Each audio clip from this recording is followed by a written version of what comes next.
দক্ষিণ এশিয়ায় পারমাণবিক শক্তিধর দুই প্রতিবেশী ভারত ও পাকিস্তানের মধ্যে বহু দশকের শত্রুতা এক ভয়াবহ মোড় নিয়েছে। প্রথমবারের মতো উভয় দেশ ড্রোন ও ক্ষেপণাস্ত্রের মাধ্যমে একে অপরের সামরিক ঘাঁটিতে সরাসরি আঘাত এনেছে বলে দাবি করেছে। বিশেষজ্ঞদের মতে এ পাল্টাপাল্টি হামলা দুই দেশের দীর্ঘদিনের দ্বন্দ্বে এক বিপজ্জনক নতুন অধ্যায়ের সূচনা করেছে, যেখানে উভয় পক্ষ শুধু গোলাবারুদ নয়, ড্রোনের মতো মানবহীন অস্ত্র ব্যবহার করছে। যুক্তরাষ্ট্র ও অন্যান্য বিশ্বশক্তি যখন সংযম বজায় রাখার আহ্বান জানাচ্ছে, তখন দক্ষিণ এশিয়ার এই অঞ্চল এক ভয়ানক উত্তেজনার দ্বারপ্রান্তে দাঁড়িয়ে। ভারত পাকিস্তান সংঘাতে ড্রোনের ব্যবহার বৈশ্বিক শক্তিমত্তা প্রদর্শনে নতুন এক অধ্যায়ের উন্মোচন করেছে। প্রযুক্তির এই যুগে ড্রোন যে কোনো যুদ্ধের মোড় ঘুরিয়ে দিতে পারে বলে মনে করছেন মার্কিন নেভাল ওয়ার কলেজের অধ্যাপক জাহারা মেটিসেক।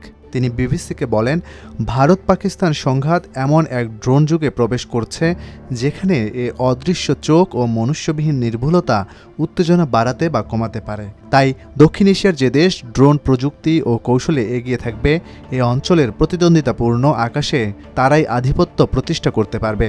কারণ ড্রোন শুধু দেখতে নয়, আক্রমণ করতে ও যুদ্ধের মোড় পাল্টে দিতে সক্ষম। সাম্প্রতিক সংঘাতে ভারতের পাঠানো ৭৭টি ড্রোন ধ্বংসের দাবি করেছে পাকিস্তান। বেসামরিক নাগরিক ও সামরিক স্থাপনা লক্ষ্য করে হামলা চালাতে এসব ড্রোন পাঠানো হয়েছিল। এগুলো সবই ইসরায়েলে তৈরি হারব ড্রোন। দিল্লিও দাবি করেছে পাকিস্তানের একাধিক আকাশ প্রতিরক্ষা রাডার ও ব্যবস্থা নিষ্ক্রিয় করা হয়েছে, যার মধ্যে লাহোরের একটি রাডারও রয়েছে। তবে ইসলামাবাদ তা অস্বীকার করেছে। আধুনিককালে যুদ্ধে লেজার নিয়ন্ত্রিত ক্ষেপণাস্ত্র, বোমা, ড্রোন এবং মনুষ্যবিহীন আকাশযান খুব গুরুত্বপূর্ণ অস্ত্র হয়ে উঠছে, কারণ এগুলো সামরিক অভিযানের নির্ভুলতা ও কার্যকারিতা উল্লেখ করার মতো বাড়িয়েছে।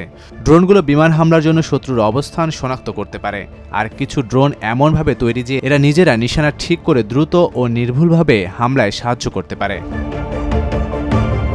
হারব ড্রোন হলো একটি লয়েটারিং মিউনিশন বা ঘোরাফেরা করা গোলা বারুদ, যা নিজেই লক্ষ্যবস্তু খুঁজে নিয়ে আঘাত হানতে সক্ষম। এটি ইসরায়েলের তৈরি এবং মূলত আত্মঘাতী ড্রোন হিসেবে পরিচিত। লক্ষ্যে আঘাতের সময় এটি নিজেই বিস্ফোরিত হয়। নির্দিষ্ট এলাকায় সর্বোচ্চ ৯ ঘন্টা পর্যন্ত নজরদারি করতে পারে হারব ড্রোন। সর্বোচ্চ ১,০০০ কিলোমিটার দূরের লক্ষ্যবস্তুতে আঘাত হানতে পারে এবং ২৩ কেজি ওজনের বিস্ফোরক বহনে সক্ষম। হারব ড্রোনে ব্যবহার করা হয়েছে উন্নত স্টেলথ প্রযুক্তি। এতে সহজেই শত্রুর রাডার ফাঁকি দিতে পারে এটি।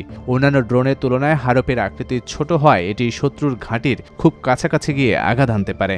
এটি মূলত এমন জায়গায় ব্যবহৃত হয় যেখানে যুদ্ধ বিমান পাঠানো ঝুঁকিপূর্ণ, আর এজন্যই এটি যুদ্ধক্ষেত্রে সাইলেন্ট কিলার হিসেবে পরিচিতি পাচ্ছে।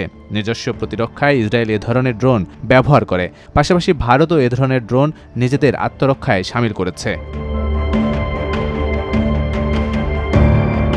অধ্যাপক মেটিসেক বিবিসিকে দেয়া সাক্ষাৎকারে বলেন, একালের যুদ্ধক্ষেত্রে ড্রোন ব্যবহার করা হয় শত্রুর আকাশ প্রতিরক্ষা ব্যবস্থা দুর্বল বা বিভ্রান্ত করতে। এরা শত্রুপক্ষের আকাশে ঢুকে সেখানকার রাডার সক্রিয় করে, যাতে সেই রাডারকে ড্রোন বা রাডার বিধ্বংসী বিশেষ ক্ষেপণাস্ত্রের মতো অস্ত্র দিয়ে ধ্বংস করা যায়। ইউক্রেন ও রাশিয়া তাদের যুদ্ধে ঠিক এ কৌশলই ব্যবহার করছে। ড্রোন একদিকে হামলার লক্ষ্যস্থল নির্ধারণ ও অন্যদিকে শত্রুর প্রতিরক্ষা ব্যবস্থা সক্রিয় করে। এ দুই কাজের জন্যই ড্রোন এখন অনেক শক্তিশালী, কারণ এতে পাইলটের দরকার হয় না এবং ঝুঁকিও কম থাকে।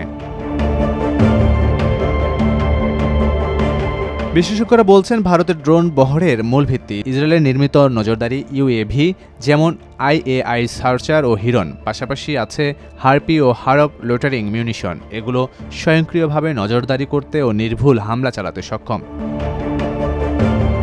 বিশেষজ্ঞদের মতে হিরন ভারতের উঁচু থেকে নজরদারি চালানোর চোখ, যা শান্তি ও যুদ্ধকালীন উভয় অবস্থায় কার্যকর।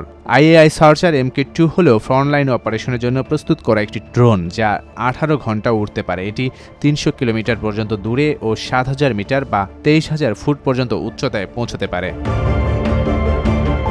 যদিও অনেকে মনে করেন ভারতের ড্রোন সংখ্যা এখনও সীমিত, কিন্তু সম্প্রতি $৪০০ কোটি এক চুক্তির মাধ্যমে ভারত যুক্তরাষ্ট্রের কাছ থেকে ৩১টি MQ-9B প্রিডেটর ড্রোন কিনেছে, যেগুলো ৪০ ঘন্টা পর্যন্ত উড়তে পারে ও ৪০,০০০ ফুট উচ্চতায় পৌঁছতে পারে, যা ভারতের আঘাত হানার সক্ষমতায় এক বিরাট পরিবর্তন আনবে বলে ধারণা করা হচ্ছে।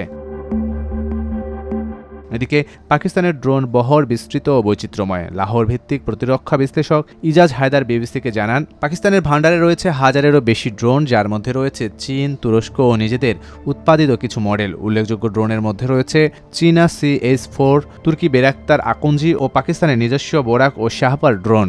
এছাড়া পাকিস্তান লোটারিং অস্ত্র তৈরি করেছে, যা তাদের আঘাত হানার সক্ষমতা বৃদ্ধি করেছে। ইজাজ হায়দার আরও বলেন, পাকিস্তানের বিমান বাহিনী প্রায় এক দশক ধরে তাদের কার্যক্রমে মনুষ্যবিহীন ড্রোনের সমন্বয় ঘটাচ্ছে।